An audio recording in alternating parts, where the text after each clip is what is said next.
കൃപയുള്ള കർത്താവേ, ദൈവപിതാവിൻ്റെ മഹിമയുടെ ഈശോയെ, അങ്ങേ ജീവിതകാലത്ത് ചെയ്ത എല്ലാ പ്രവൃത്തികളും നിത്യപിതാവിൻ്റെ സ്തുതിക്കും ഞങ്ങളുടെ രക്ഷയ്ക്കും വേണ്ടി സമർപ്പിക്കുകയുണ്ടായി.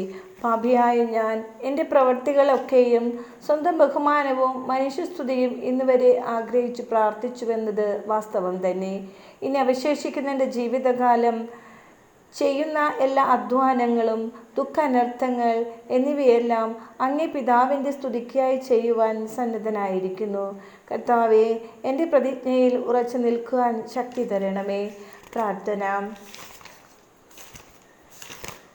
കർത്താവേ, അങ്ങേ മണവാട്ടിയായ തിരുസഭയ്ക്ക് പൂർണ്ണ സ്വാതന്ത്ര്യം കൊടുത്തരണമേ. ഞങ്ങളുടെ പിതാവായ പരിശുദ്ധ പാപ്പായെ സംരക്ഷിക്കണമേ. എല്ലാവരും അങ്ങേ ഏകസത്യ സഭയെ അറിഞ്ഞു ഏകയിടയൻ്റെ കീഴാകുന്നതിനെ വേഗത്തിൽ ഇടവരുത്തണമേ. നിർഭാഗ്യ പാപികളുടെ മേൽ കൃപയായിരിക്കണമേ. അനുഗ്രഹത്തിൻ്റെ അമ്മയായ മറിയമേ, ദിവ്യഹൃദയത്തിൻ നാഥേ, ഞാൻ അപേക്ഷിക്കുന്നതും ആഗ്രഹിക്കുന്നതുമായ സകല വരങ്ങളും അങ്ങേ ശക്തമായ മധ്യസ്ഥതയിൽ ശരണപ്പെട്ട് അങ്ങ് വഴിയായി ലഭിക്കുമെന്ന് പൂർണ്ണമായി ഉറച്ചിരിക്കുന്നു. ആമേൻ.